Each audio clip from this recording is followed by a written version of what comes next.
ഈ വീഡിയോയിൽ ഇന്നലെ ഞാനൊരു വീഡിയോ ഇട്ടപ്പോഴത്തേക്ക് അതിനകത്ത് ഇറാൻ്റെ വിഷയം ഞാൻ പറഞ്ഞിട്ടുണ്ടായിരുന്നു.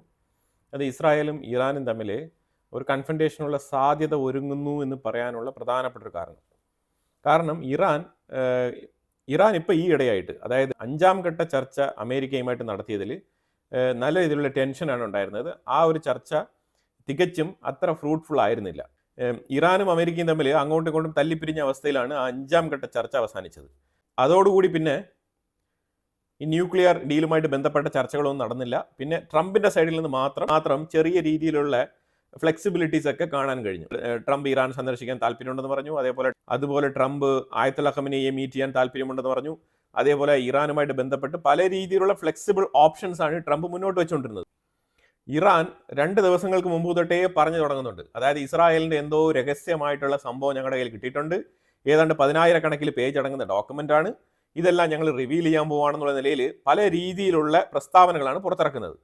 അപ്പോൾ നമ്മൾ ഇതുമായിട്ട് ബന്ധപ്പെട്ട് എന്താണ് ഇറാന്റെ കയ്യിൽ ഇത്രമാത്രം ഇസ്രായേലിനെ കുറിച്ചുള്ള സീക്രട്ട് ആയിട്ടുള്ള ഡോക്യുമെന്റ് എന്നുള്ള രീതിയിൽ ഞാനത് ഫുൾ ഡീറ്റെയിൽ ആയിട്ട് പോയിട്ടൊന്ന് ഡെപ്തിൽ പോയിട്ട് ഈ വിഷയവുമായിട്ട് ബന്ധപ്പെട്ട് ഒരു പഠനം നടത്തി. ഇസ്രായേലിന്റെ ഉള്ളിൽ പ്രവർത്തിക്കുന്ന ന്യൂക്ലിയർ ഫെസിലിറ്റീസിനെ കുറിച്ചുള്ള വിവരങ്ങൾ IAEA നിന്നും ഇറാന് ആരോ ലീക്ക് ചെയ്ത് കൊടുത്തിട്ടുണ്ട്. ഇപ്പോൾ ഇവിടെ ശരിക്കും പറഞ്ഞാൽ IAEA ആണ് പെട്ടിരിക്കുന്നത്, ഇന്റർനാഷണൽ ആറ്റമിക് എനർജി ഏജൻസി. ഇത് ഈ IAEA നിന്ന് പോയി എന്നുള്ളത് ഇസ്രായേലിന്റെ സൈഡിലുള്ള വാദമാണ്. കാരണം ഇസ്രായേലിന്റെ സൈഡിൽ നിന്ന് ഒരിക്കലും ഇത് പോകാൻ സാധ്യതയില്ല എന്ന് ഇസ്രായേൽ പറയുന്നുണ്ട്. പക്ഷേ നമുക്ക് ഒരുപാട് തെളിവുകൾ ഇതിന് മുമ്പുണ്ട്. ഖത്താറിന്റെ പ്രോബിൽ പൈസ കൊടുത്ത് പ്രൈം മിനിസ്റ്ററിന്റെ ഓഫീസിൽ നിന്ന് തന്നെ ആൾക്കാരൊക്കെ പെട്ടത്, ഫെൽസ്റ്റൈൻ എന്ന് പറഞ്ഞ ആ വ്യക്തിയൊക്കെ ഇപ്പോഴും ഹൗസ് അറസ്റ്റിലൊക്കെ ഇരിക്കുന്നത് നമുക്ക് അറിയാവുന്ന വിഷയങ്ങളാണ്. അതുപോലെ ഇസ്രായേലിന്റെ ഉള്ളിൽ ഖത്താർ നേരിട്ട് പണം കൊടുത്ത് ഇടപെട്ടിട്ട് ഒരുപാട് സ്പൈ വർക്കുകൾ നടക്കുന്നതായിട്ടൊക്കെ നമ്മൾ അറിഞ്ഞിട്ടുണ്ട്. ഇതിനു മുമ്പ് തന്നെ ഇസ്രായേലുമായിട്ട് ബന്ധപ്പെട്ട ഒരുപാട് വീഡിയോകളിൽ നമ്മൾ ഇതൊക്കെ പരാമർശിച്ച് പോയിട്ടുള്ളതാണ്. പൂർണ്ണമായിട്ട് ഇപ്പോൾ ഇസ്രായേൽ ഇങ്ങനെ പറയുന്നു എന്ന് പറഞ്ഞിട്ട് നമുക്ക് അതങ്ങനെ മുഖവിലേക്ക് എടുക്കാൻ കഴിയില്ല. പക്ഷെ നമ്മൾ അതിലുപരിയായിട്ട് വേറെ വിഷയങ്ങളോട്ട് പോകുകയാണെന്നുണ്ടെങ്കിൽ ഇറാൻ പറഞ്ഞു വരുന്ന ഈ ഒരു ഭീഷണി, അതായത് ഇസ്രായേലിന്റെ എന്തോ രഹസ്യം ഞങ്ങളുടെ കയ്യിലുണ്ട് എന്നുള്ള ആ ഒരു ഭീഷണി, അത് എത്രമാത്രം വാലിഡേറ്റ് ചെയ്യപ്പെടുന്നു എന്നുള്ളതാണ് നമ്മൾ ഇവിടെ നോക്കുന്നത്. ശരിക്കും പറഞ്ഞാൽ ഇപ്പൊ ഇസ്രായേലിന്റെ ഉള്ളിൽ ന്യൂക്ലിയർ വെപ്പൺ ഉണ്ടോ ഇല്ലയോ എന്നുള്ളതിന് യാതൊരു പ്രസക്തിയില്ല. ഇപ്പൊ ഇറാൻ പറഞ്ഞിരിക്കുന്ന ആരോപണം എന്ന് പറഞ്ഞാൽ UN ന്യൂക്ലിയർ വാച്ച് ഡോഗ് അവര് ഇസ്രായേലിന്റെ ഇൻസ്ട്രുമെന്റ് ആയിട്ട് പെരുമാറുന്നു എന്നാണ് പറഞ്ഞിരിക്കുന്നത്. അതായത് അവർ ഇസ്രായേലിന് വേണ്ടി പണിയെടുക്കുന്ന ആൾക്കാരാണ് IAEA എന്നാണ് ഇറാന്റെ ആരോപണം. ഇവര് IAEA ഡോക്യുമെന്റ് ഇവർ മോട്ടിച്ചെടുത്തുകൊണ്ട് പോയിട്ടാണ് ഈ കാര്യങ്ങൾ പറഞ്ഞുകൊണ്ടിരിക്കുന്നത്. അപ്പൊ എന്താണ് ഇതിന്റെ പ്രസക്തി, എന്തുകൊണ്ടാണ് ഇവർ ഈ ഡയലോഗ് പറയുന്നത് പറഞ്ഞാൽ, IAEA കഴിഞ്ഞ ആഴ്ച ഇറാന്റെ ഉള്ളിൽ പോയി ഇൻസ്പെക്ഷൻ നടത്തിയിട്ട് അവിടെ ന്യൂക്ലിയർ ആയുധങ്ങൾ ഉണ്ട്, ഏതാണ്ട് 408 കിലോ എൻറിച്ച്ഡ് യുറേനിയം ഇറാന്റെ പക്കൽ ഉണ്ട് എന്നുള്ളതാണ് IAEA സ്റ്റേറ്റ്മെന്റ്. ഈ സ്റ്റേറ്റ്മെന്റ് വന്നതിന് ശേഷമാണ് Iran intelligence, Islamic republic of intelligence agency എന്ന് പറയുന്ന ഇറാന്റെ ഇന്റലിജൻസ് ഈ വിഷയം പുറത്തുവിട്ടിരിക്കുന്നത്. ഈ വിഷയം പുറത്തുവിട്ടത് എങ്ങനെയാണെന്ന് പറഞ്ഞു കഴിഞ്ഞാൽ, ഫാർസ് എന്ന് പറഞ്ഞ ഇറാന്റെ ലാംഗ്വേജ് ആണ് ഫാർസി. അപ്പൊ ഈ ഫാർസ് എന്ന് പറഞ്ഞ ഒരു ടെലിവിഷൻ ചാനലുണ്ട്. ആ ഫാർസ് ചാനലിന് കൊടുത്ത ഇന്റർവ്യൂവിലാണ് ഈ വിഷയം ഇവർ തുറന്നു പറഞ്ഞത്. അപ്പൊ അങ്ങനെ IAEA അടുത്ത് ഇപ്പോൾ ആൾക്കാർ ചോദിക്കുന്നുണ്ട്, നിങ്ങൾക്ക് ഇറാൻ ഇങ്ങനെ ഒരു കോൺഫിഡൻഷ്യൽ ഡോക്യുമെന്റുമായിട്ട് ബന്ധപ്പെട്ട് വാർത്തകൾ പുറത്തുവിടുന്നുണ്ടല്ലോ, IAEAക്ക് എന്തെങ്കിലും ഐഡിയ ഉണ്ടോ എന്ന് ചോദിച്ചപ്പോഴത്തേക്കും IAEA തലവനായിട്ടുള്ള റഫേൽ ഗ്രോസി പറഞ്ഞ മറുപടി എന്ന് പറഞ്ഞാൽ, ശരിക്കും IAEAക്ക് ഇറാൻ യാതൊരു രീതിയിലുള്ള കോൺഫിഡൻഷ്യൽ ഡോക്യുമെന്റ്സും തന്നിട്ടില്ല. ഇപ്പൊ 10,000 പേജ് വരുന്ന ഡോക്യുമെന്റ് ആണെന്നുണ്ടെങ്കിൽ അത്രയും ഹെവിയാണ്. അത് IAEAക്ക് ട്രാൻസ്ഫർ ചെയ്യാനും അതുമായിട്ട് ബന്ധപ്പെട്ട് IAEA അതിലൊരു പഠനം നടത്തി എന്തെങ്കിലുമൊക്കെ ഒരു റിസൾട്ട് പുറത്ത് കൊടുക്കണം എന്നുണ്ടെങ്കിൽ ടൈം എടുക്കുന്ന പ്രോസസ്സാണ്. അപ്പോൾ ആ ഒരു എടുക്കുന്ന ടൈം ലൈൻ ചിലപ്പോൾ 2 മാസമോ 3 മാസമോ 2 ആഴ്ചയോ ആണെങ്കിൽ തന്നെയും ആ 2 ആഴ്ച ഇറാന്റെ മീഡിയ ഒന്ന് വായടച്ച് വെപ്പിക്കണം.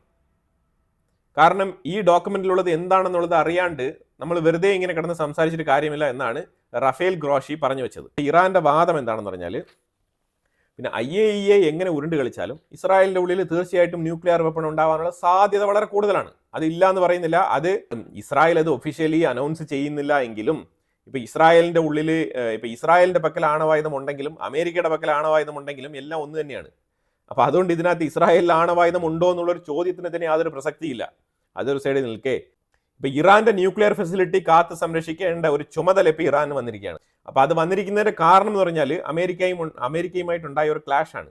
അപ്പൊ ആ ഒരു ക്ലാഷിൽ നിന്നും രക്ഷപ്പെടാൻ വേണ്ടിയിട്ടാണ് ഇപ്പം ഇസ്രായേലിനെ എടുത്ത് ഇവർ ഫ്രണ്ട് ലൈനിൽ കൊണ്ടുവരുന്നതായിട്ട് നമുക്ക് മനസ്സിലാക്കാൻ പറ്റുന്നത്. പ്രത്യേകിച്ചും ഇവർക്ക് മിഡിൽ ഈസ്റ്റിൽ ഇസ്രായേലിന്റെ ഉള്ളിൽ അണുവായുധം ഉണ്ട് ന്യൂക്ലിയർ വെപ്പൺ മിഡിൽ ഈസ്റ്റിൽ ഇസ്രായേലിന്റെ ഉള്ളിൽ ഉണ്ട് എന്നുള്ളത് അവർക്ക് റിവീൽ ചെയ്യണം.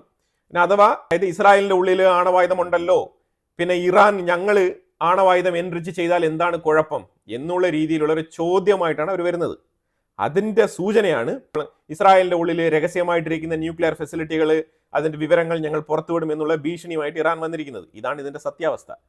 ഇനിയിപ്പോൾ ഇവർ പറയുന്ന 2 സ്ഥലങ്ങൾ നമുക്ക് നോക്കാം. ഈ 2 സ്ഥലങ്ങൾ എന്ന് പറഞ്ഞാൽ, ഒന്ന് ഷോറക് എന്ന് പറഞ്ഞൊരു സ്ഥലം.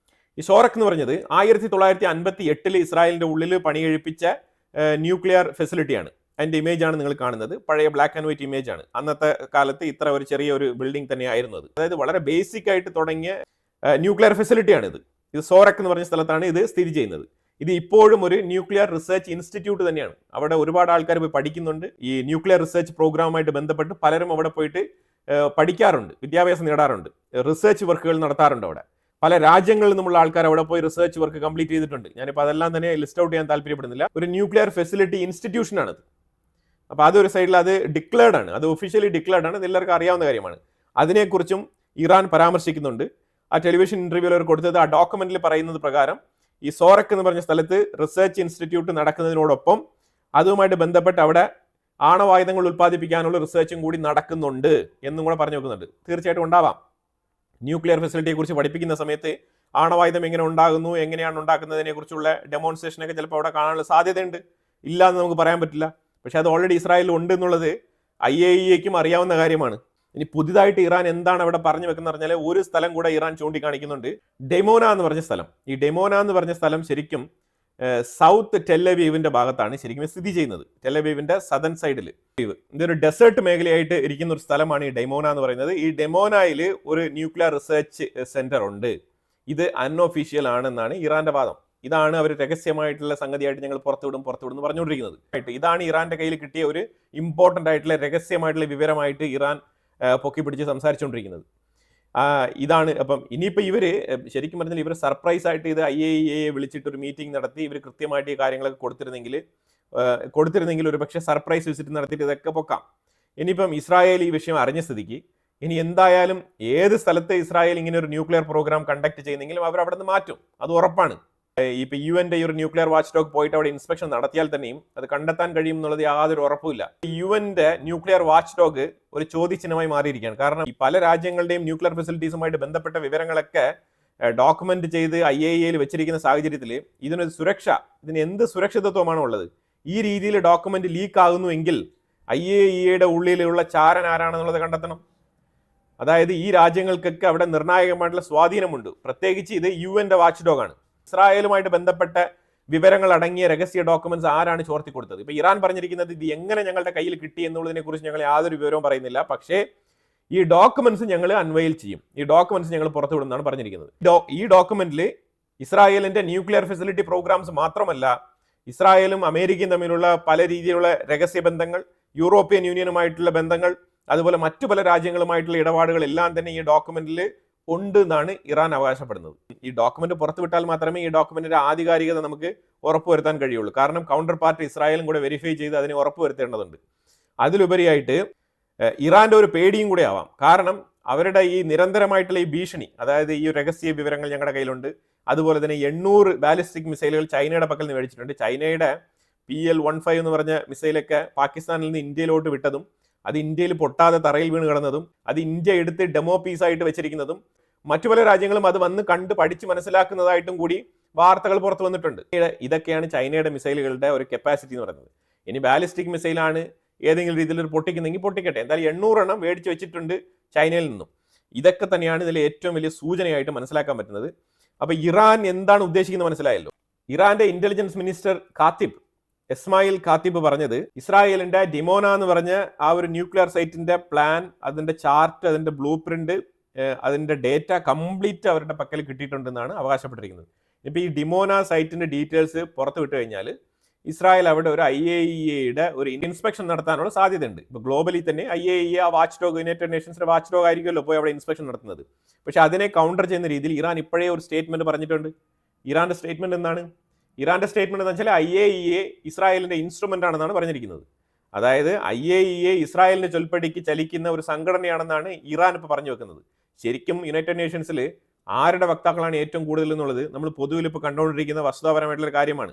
ആർക്കാണ് അവിടെ ഏറ്റവും കൂടുതൽ സപ്പോർട്ട് കിട്ടുന്നത്? ആന്റോണിയോ ഗുട്ടറസ് ഉൾപ്പെടെ ആരെയാണ് പിന്തുണയ്ക്കുന്നത്? ഗാസയിലേക്ക് യാത്ര തിരിച്ച ഗ്രേറ്റ തൻബർഗ് ഒക്കെ ആരുടെ റെപ്രസെന്റേറ്റീവ് ആയിട്ടാണ്? ആർക്കാണ് ഇസ്രായേൽ ഇപ്പം നടത്തിക്കൊണ്ടിരിക്കുന്ന ഒരു എയ്ഡ് സപ്ലൈ ഹമാസിന്റെ കൈകളിലേക്ക് പിടിച്ചു പറിച്ചു കൊടുക്കാനുള്ള താല്പര്യം? UNRW എന്ന് പറഞ്ഞൊരു സംഘടനയെ ഇറക്കി ആരാണ് അവിടെ ആയുധങ്ങൾ കടത്തിക്കൊണ്ടിരുന്നത്? ഇതെല്ലാം തന്നെ വളരെ വ്യക്തമാണ്.